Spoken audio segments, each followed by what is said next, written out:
Hello and thanks for joining us on today's episode of Newsnight. I am Ladi Akeredoluale. The proper implementation of the 2022 Electoral Act will be one of the key variables in ensuring a free and fair general election in 2023.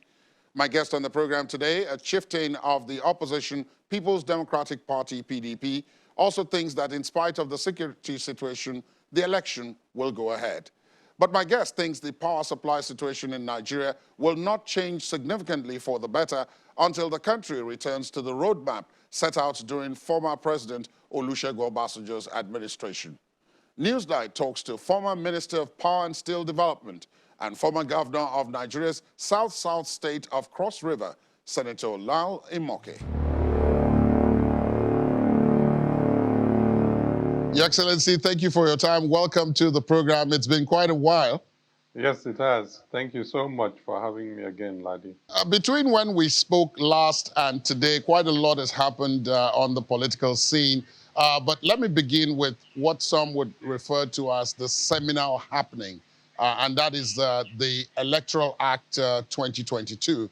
When you were governor of Cross River State between 2007 and 2015, we had an Electoral Act, but there have been several amendments and some have said improvements. What do you make of this Electoral Act 2022 and its various provisions for things like campaign financing, nomination of candidates, and the like? Well, that's a very interesting question. Like you said, we've had several amendments to the Electoral Act. I remember the one signed by President Jonathan, just before the elections in 2015. And then this one, which was signed into law by President Buhari in 2021. And this particular Electoral Act sort of builds up on the Electoral Act that had been passed previously during the Jonathan administration. And so I find this document to be much more robust, much more encompassing, and more importantly, it addresses the lapses of the previous electoral acts. I think in Nigeria, we must see the Electoral Act as a living document, a document which will continue to be improved on as we improve on not just electoral processes, but as we strengthen our democracy. The Electoral Act has passed, the 2022 Electoral Act has passed into law. Like I said, it's not just a much more robust document, but I think it's a foundation for the electoral process. And its passage immediately gave some credibility to the expectations of the Electoral Commission and, of course, the administration. So a lot of the international community and, of course, the players in Nigeria were all looking forward to the passage of this act.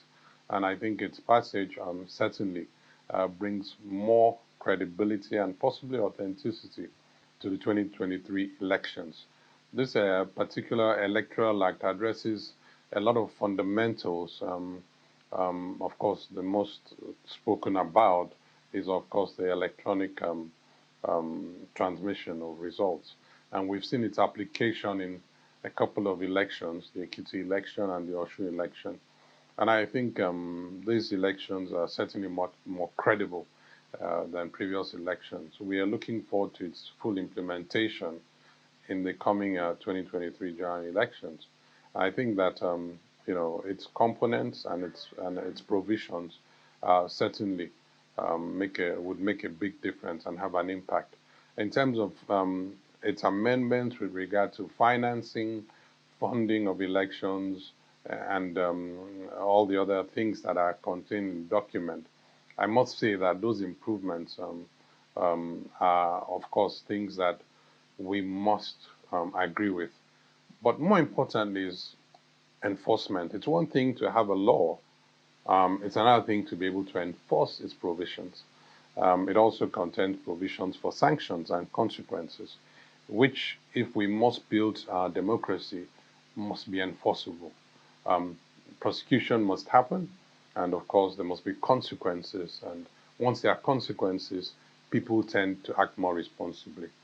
So overall, I'd certainly say it's a very good document.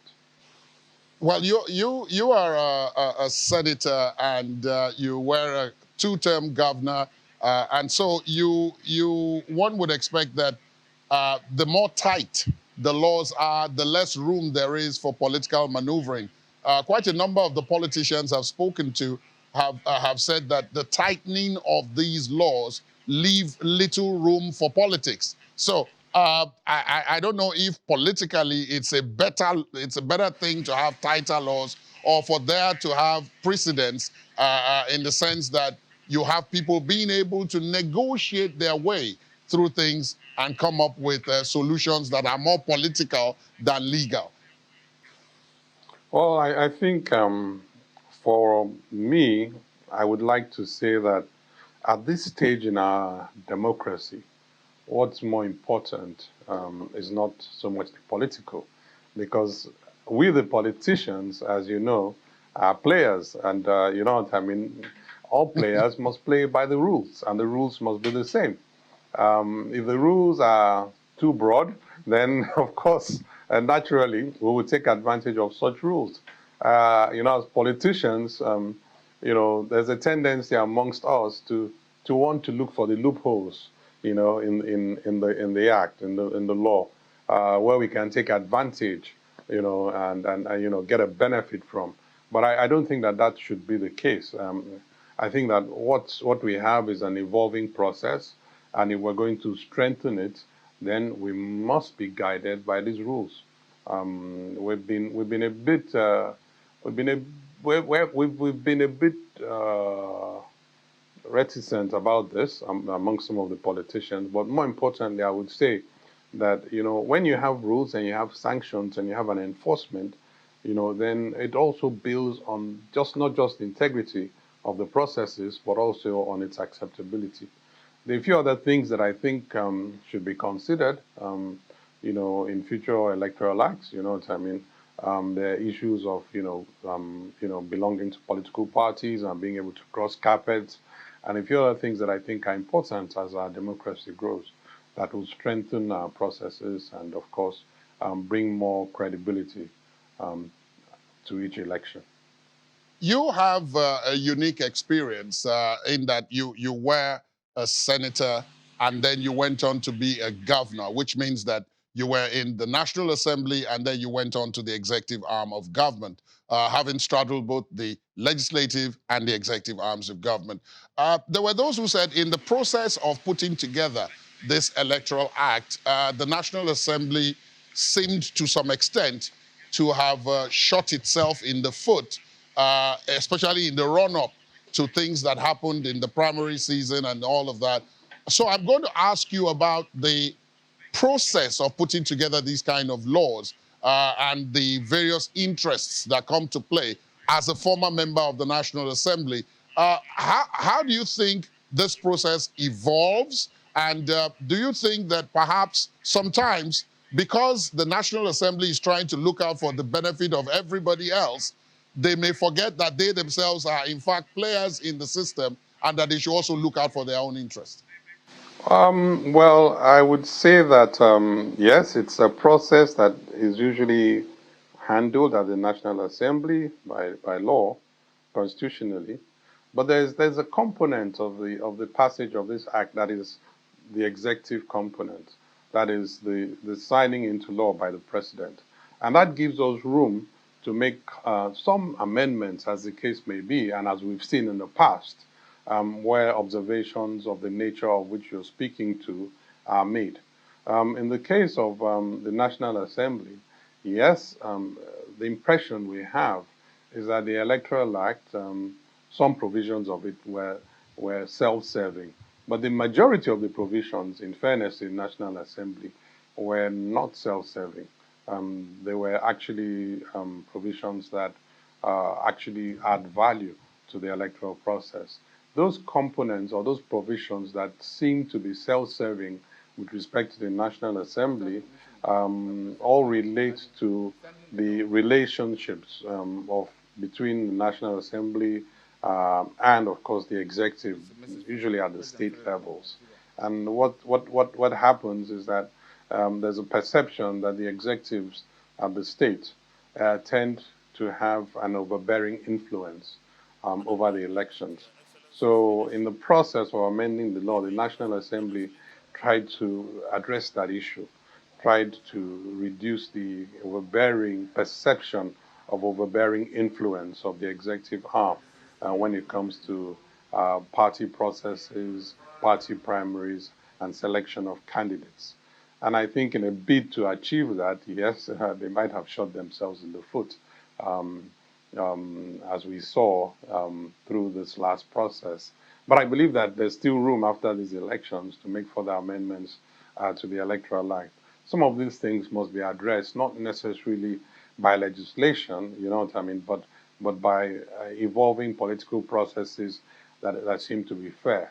As one who was in the National Assembly, like you said, yes, I must admit that being a governor meant that I had more influence over the processes in my state, and I could probably determine to a large extent who got elected into as a candidate for various offices.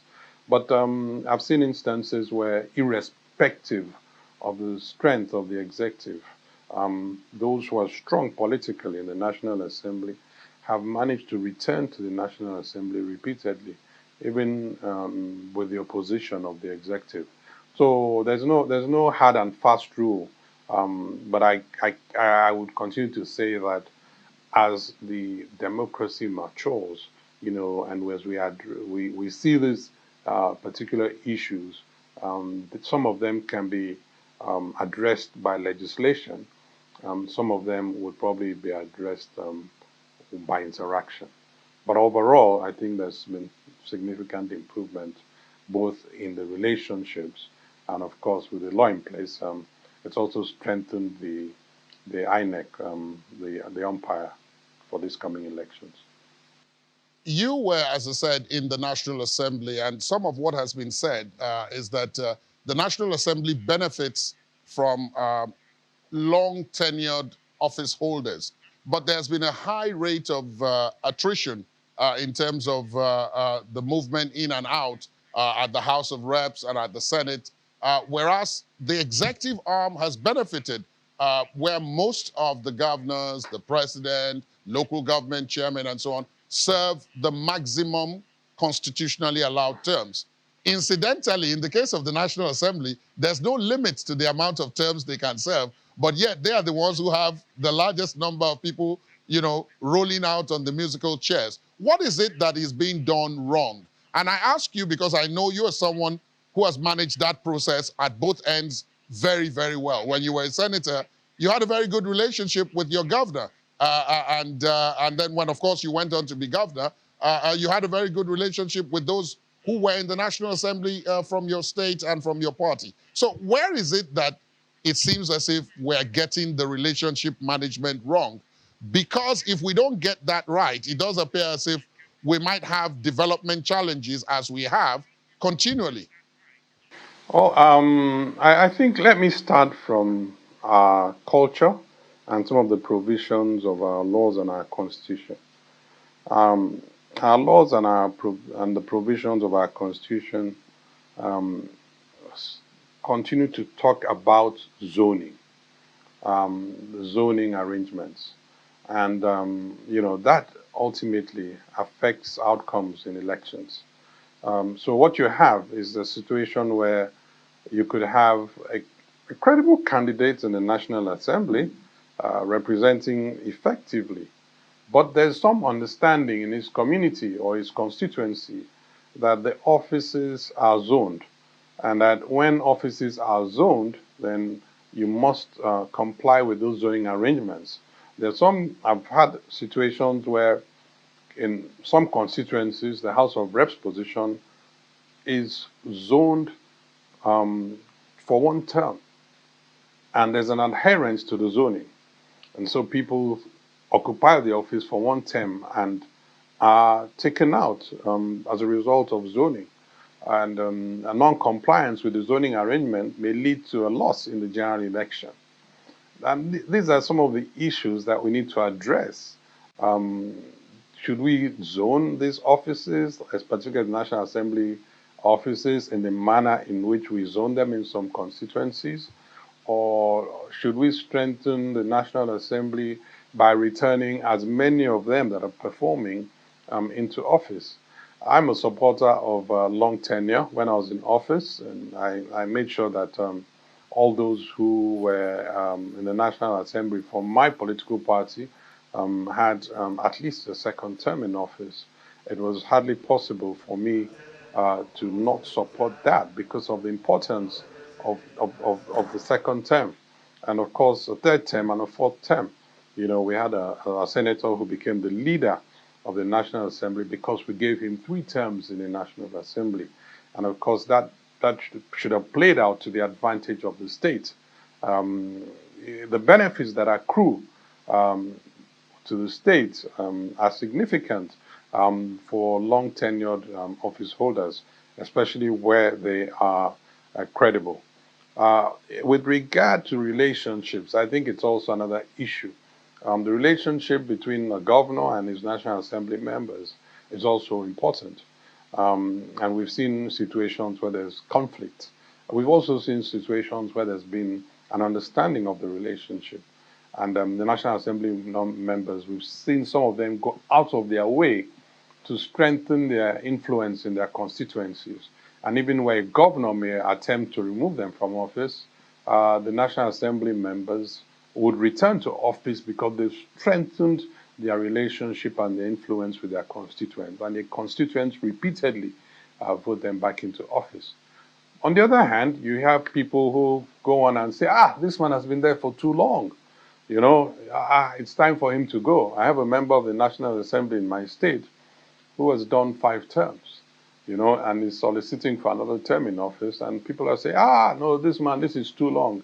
And then, you know, why must he go? Oh, well, he's been there for too long. So you're not measuring his performance. You know, you're not measuring his contribution to his constituents and even to the National Assembly. So if the basis of exiting from the National Assembly is, of course, failure of performance, I would agree with that. But if, on the other hand, the basis for exiting is purely on zoning or a governor not being happy with the National Assembly member, for me that is not enough. For me, I believe that those relationships strengthen when they are strengthened. That's the relationship between the executive and the National Assembly members from a state. It brings tremendous value to the state. It brings tremendous value to the constituents. And when I was governor, I had the opportunity to work very closely with the National Assembly members from my state, and that added significant value to us as a people in Cross River. Now you mentioned Cross River, and that's going to be my next port of call, because they say that all politics is local, so to speak. And in Cross River, for the first time since 1999, your party is in opposition, even though the man who is at the helm of affairs there was elected on the platform of the PDP, but he's crossed over to the APC. So the PDP finds itself in the unusual position of fighting 2023 elections from the opposition camp for the first time. How are you adapting to that as one of the fathers of the party in the state? And what is it that you think would be the benefit of this? I mean, if a PDP is in the opposition for the first time and they're not fighting as incumbents, how is that going to play out in the political dynamics of Cross River State? Because quite a lot of people are interested in that. Yes, you're right, actually. Um, like you very well said, since 1999, Cross River State has been a PDP state. And in 2019, the PDP won the elections in Cross River State. And so every election, 1999, 2003, 2007, 2011, 2015, 2019, the state has been a PDP state, and the PDP has won the elections. So we can classify Cross River as a PDP state. I think that still stands because we've never gone through an election where the opposition has won. Like you said, the governor left the PDP and came in and went into the APC. But that doesn't mean in itself that the state and the constituents and its supporters uh, also joined the APC. I think that was a personal decision for the governor, and I think that the people still remain PDP. And we can see that the support for the PDP in the state remains very strong. I believe that even those who are looking at the polls are beginning to see that Cross River State remains a PDP state. Our people are just not used to voting for an APC government. We've never done it before, and it's very unlikely that it will happen in 2023. I believe that the people will also respond not just to the issues that have evolved with the emergence, with the governor joining the APC, but also they'll respond to the performance of the players, the actors over the years. And I think that they'll vote based on that fact in Cross River State. So I'm pretty confident that Cross River State remains a PDP state, irrespective of the fact that the governor decided to join the APC. Cross River, we still call the APC the opposition. But then, Your Excellency, you don't think that the fact that the governor is incumbent, he's in office, and that plays a role in all of this, you don't think that that could count for something? Plus, depending on who you ask, there are comments that he's actually done quite well in the state, and that therefore he might be able to push some of the people in the direction of the APC more than you probably think, especially if he has federal support, which he seems to have. Well, let me start from the federal support when it comes to elections. And I know that we all talk about federal support. Federal support does not get the people to go out and vote.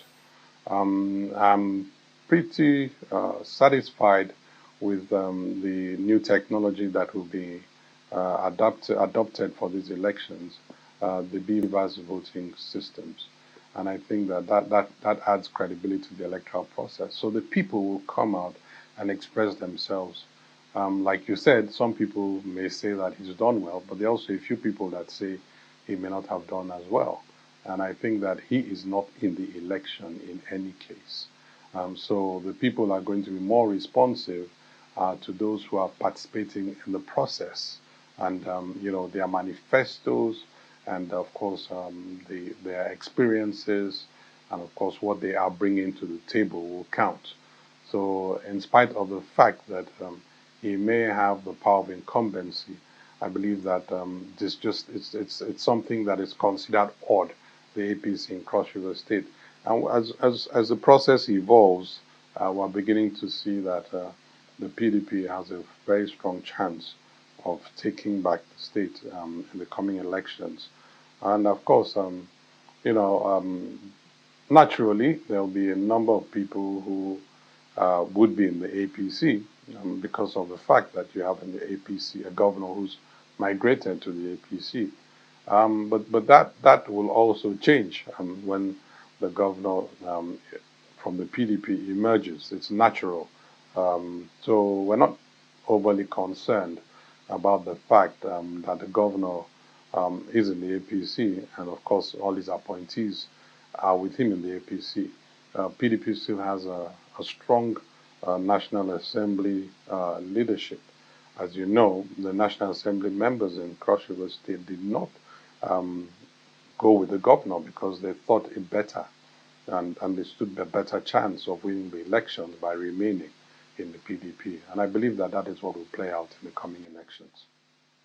Now, one of the things that may, because there's a lot at stake for the election, as indeed with every election that Nigeria holds, general election, that is.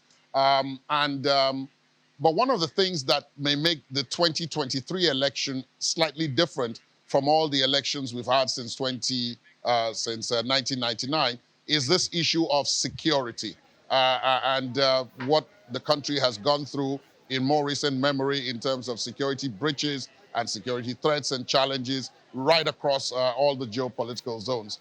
Uh, there are some have called them, alarmists or prophets of doom that say that it's only if and when security is tackled that we can even begin to talk about the election taking place in 2023. But there are others who say that, look, elections took place in 2019, they took place in 2015, and we had these security challenges then. Where do you stand on this? Yeah, you're quite right.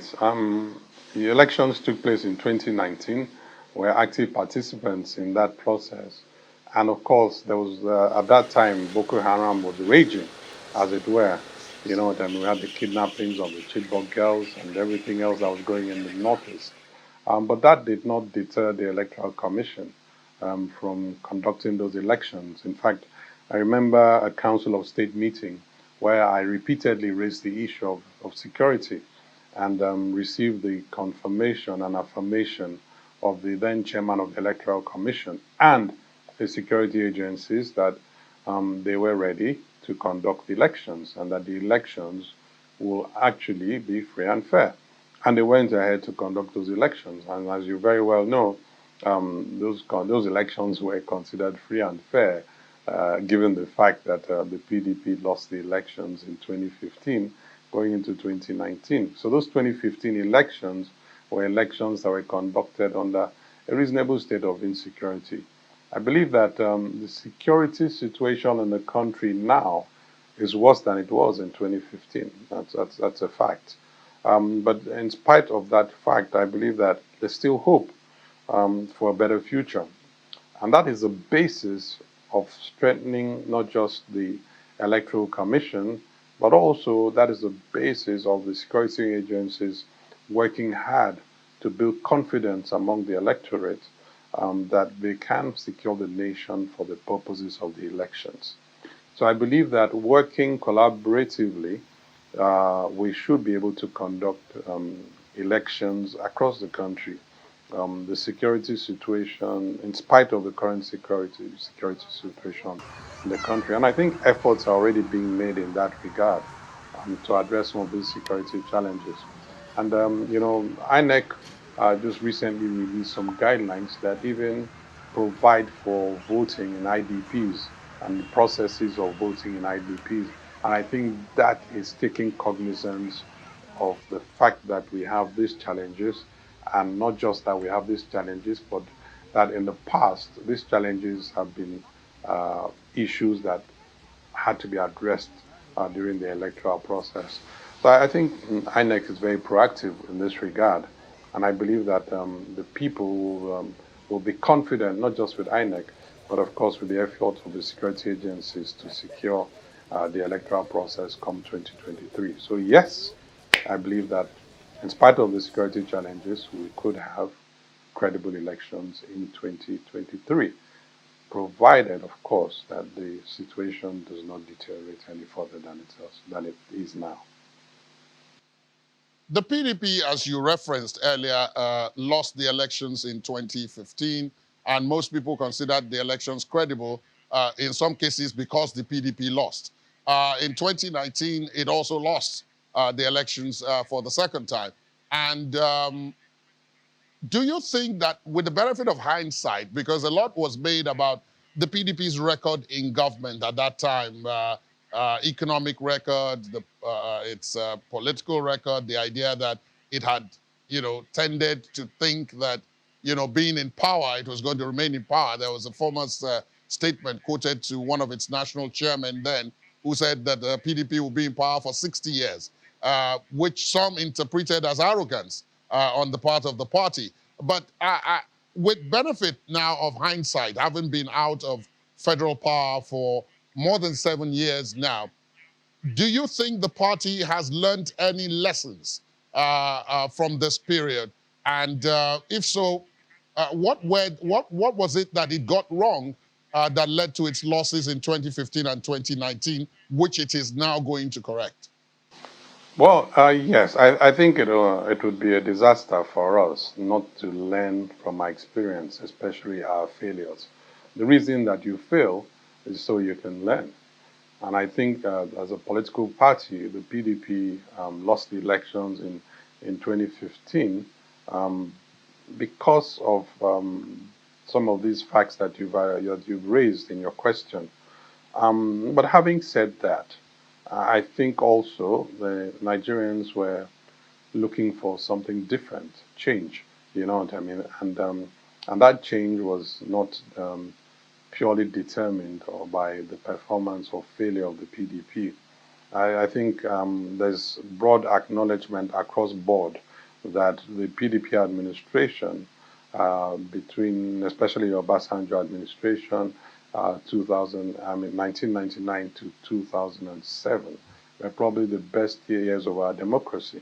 Of course, the loss of Yaradua also affected outcomes, and Jonathan became the president, and he continued with some of the programs of the Obasanjo administration. And I think that that is important in nation building, continuity. And then we had this sudden desire, as it were, for change, whether it was out of the arrogance or reaction to the arrogance of the PDP, or on its own, not being able to hold forth. I think what cost us that election was the loss of about 5 governors and, of course, our presidential candidate and a few others to the opposition party, if you recall. That was probably the one mistake that the PDP made going into the 2015 elections, if you recall. And I think that was consequential, and that's why I say that we must learn from our experiences and our failures. But going forward, let's compare administrations. I think most Nigerians are now clamoring for the olden days, as it were, where things have deteriorated much further since 2015. And I think there's broad acknowledgement of that fact that things have deteriorated significantly since 2015. As they say, I think until you marry the second wife, you would not appreciate the first wife. So I think Nigerians are beginning to appreciate the first wife, and I think that's why the PDP stands a good chance of course, winning the incoming elections, the upcoming elections. Many of those who would want to support you have a feeling, especially, and I'm happy you referenced that seminal moment in the run-up to the 2015 election, which you think possibly might have cost the party the election, the movement of these governors and the then presidential candidate and all of that.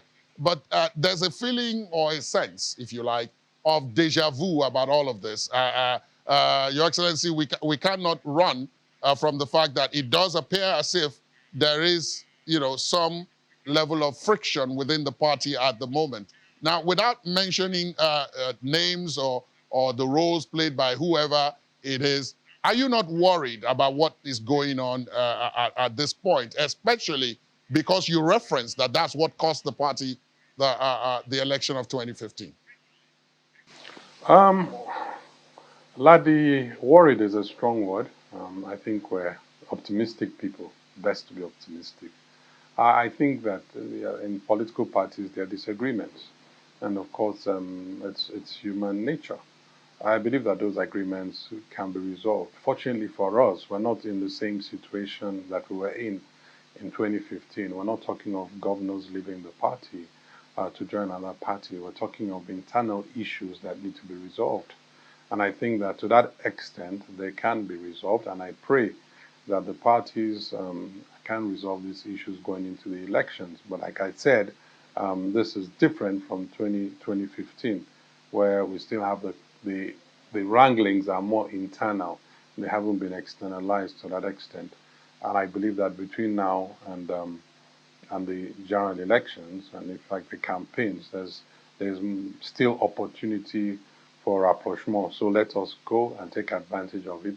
Let us be able to understand that we need everyone on deck to be able to win this thing. So there's no one who we can afford to do without. And I think that should be our approach to resolving this. I cannot let you go, Your Excellency, without asking you about the issue of power. And because this is another thing that you were deeply involved in, especially at the federal level. I know it was one of the things for which you said that perhaps maybe uh, you, with the benefit of hindsight, you probably might have tried to avoid if you had known it was so hideously complicated. Well, I'm sure you're not surprised then that where we are with it now is that it has become even more complicated. And that has not resulted in drastic improvements in the output. Uh, was it that we got the privatization wrong? Did we privatize them the wrong way? And that's talking about the entities that we now have. And what are we to do? Because up until now, power supply is a huge problem in Nigeria. And with diesel costs and petrol prices as they are now, it's becoming even more of an economic shock. What do we do now? First of all, what did we do wrong? And what do we do now? Well, I think the power sector is one sector that has a mix, and there's a social component, and of course there's private sector. So there's also an investment component that comes in if you want to grow the sector. And of course, up until recently, the sector was completely controlled 100% by government. Government needed to invest in the power sector. Like you said, with the benefit of hindsight, my tenure as minister and as chairman of the technical board were probably the glory days of the Nigerian power sector, because we're able to move the capacity from 1,600 megawatts to 4,000 megawatts. And that was achieved, with the strong support, the political will of the leader at the time, President Obasanjo, who insisted on those improvements. And then subsequently, we embarked on a project which became a bureaucracy, unfortunately. That project was called the NIPP. The NIPP was a project that had the federal government and the state government making the necessary investments in the power sector prior to privatization. And I think that that was very important because the sector was significantly dilapidated and had been abandoned for about 20 or 30 years before the Obasanjo administration came into being. So the vision at the time was that with these investments that were being made through the project called the NIPP project, we would see significant improvement across board in the power sector. But this was not to happen. I think when the Yar'Adua administration came into being, we had about something $16 billion being spent, and nobody knew where that money came from. But the thing caught it's like a wildfire, 16 billion, 16 billion, which never happened. You know what I mean? But it went to town. And of course, that necessitated a probe. And of course, at the end of the probe, guess what happened? We still returned to the projects, but the projects had been delayed for about 2 to 3 years, and the cost of the projects had increased in multiples.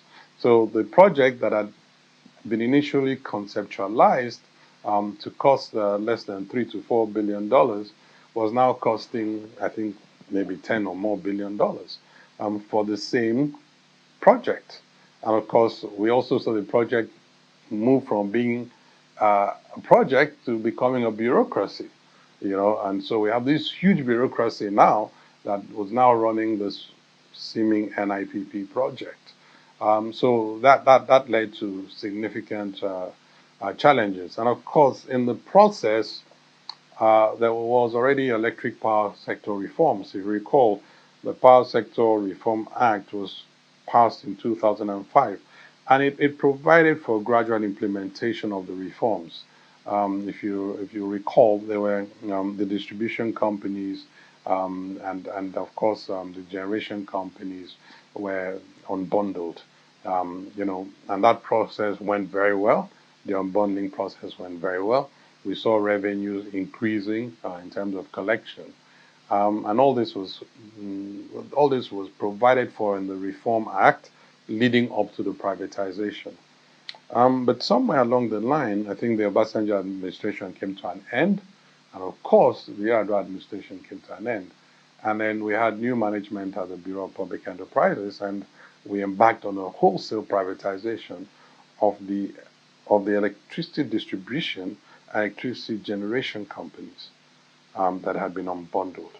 Nigeria is the first country in the world, Ladi, that has embarked on wholesale privatization. That is wholesale privatization. We sold all the distribution companies and sold all the generation companies. Of course, for me, that was where we got it wrong. I think that I believe very strongly, and I still maintain that we should have started that process gradually. The distribution companies that should have been privatized should be the most viable distribution companies. Um, and to avoid a reversal of your privatization process. Right now, we're in the process of reversing privatization because of that approach. If I had suggested at the time that the distribution companies that should be privatized initially should be the one in Ikeja, which looked very viable, and of course, and would attract private sector investment, possibly the one in Lagos, which would also attract significant investment because it looked viable given the numbers and the type of economy you had in those places. We had a lot of significant industrial presence in those areas. And I think that was something we needed to look at. I also recommended the privatization of the Abuja distribution company because it was the newest the newest network, as it were, in the country. And I said, if we start with those three, then we could learn from the experiences of privatizing those two or three distribution companies before we continue with the privatization program. For generation, there were some generation companies that were due and could have been privatized, and one or two that I think needed significant investment. And what we've seen as the outcome of the privatization exercise is that the capital is limited. We found that most of the capital going into the power sector is internal capital, it's not external capital. So we're not seeing external investment coming to the Nigerian power sector. And of course, the cost of money in Nigeria is significantly high. A lot of what needs to be done or used in the power sector to make it work is imported. And so you're finding the distribution companies and of course the generation companies not necessarily being able to invest at the rate at which we thought they should invest. I had made some recommendations in regard to selling the existing power stations and tying that the sale to continued investment in the power sector. That is, reduce your sale price provided that the investor is going to grow the generation capacity. We are not seeing the investors being able to grow the generation capacity anymore because they pay huge amounts for the power stations and are not able to get new capital because the reforms have their challenges. Of course, we also have the challenge of the regulator. The regulator is key when you're going into a reformation of your power sector. Your regulator had to be strong. Your regulator had to have the capacity. And of course, we had never had a regulator in Nigeria until the Power Sector Reform Act was passed. So we haven't built all the institutions and strengthened them to the capacity that we should have. And that's why I thought that the privatization process should have been more gradual. As it were, we have a wholesale privatization, and what we have now is that we're seeing the government now beginning to reverse that privatization in some of the states, in some of the zones that are not viable. And we knew they are not viable ab initio, but we insisted on the privatization. And so I think that it's important that we review all of this. There's also the social component because there's also the pricing of electricity. And I think that's also something that the government regulates and probably has to regulate. If the private sector is going to continue to provide electricity, then there must be some balance between how the private sectors profit from sale of electricity and of course how the government manages the regulation to make sure that consumers are not overcharged for electricity. So the private sector, I mean, the electricity sector is much more complex than any other sector. And of course, it requires a significant amount of commitment and political will from the top for you to succeed in any program or any initiative when it comes to delivering electricity. So if you ask me, I would say we made a few mistakes. All is not lost. I understand there's a new amended electric power reform law, Electricity Act. I haven't had the privilege of reading that act yet. I'm hoping that the act would add to improvements in the sector and would strengthen the electricity sector in the country.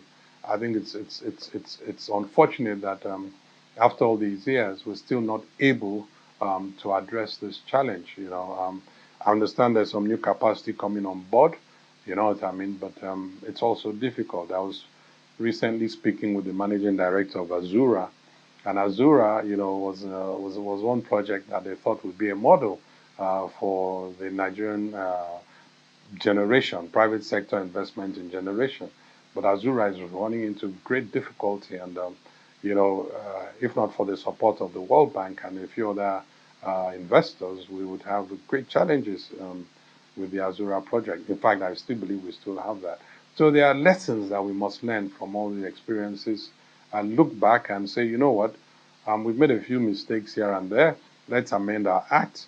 Let's make sure that the leadership is right, and of course, let's make sure that the transmission company is duly strengthened, because that is not privatized, and because it's not privatized, government must find the capital to invest in expanding the transmission network. A very, very detailed analysis there, no less expected of someone who, as you pointed out, was Minister of Power and Chairman of the Technical Committee on Power. Senator Liyel Imoke, thank you so much for your time and for your perspective today on the program. Thank you very much for speaking with us. Thank you so much, Laddie. It's really been a pleasure speaking with you again. That's our program today. We would, of course, like to hear from you on the conversation. Our social media handles are right there on your screen. You can also listen to this and previous episodes of the program via our podcast. Please visit our website, channelstv.com/podcast to get started. I am Ladi Akiriduluale. Goodbye.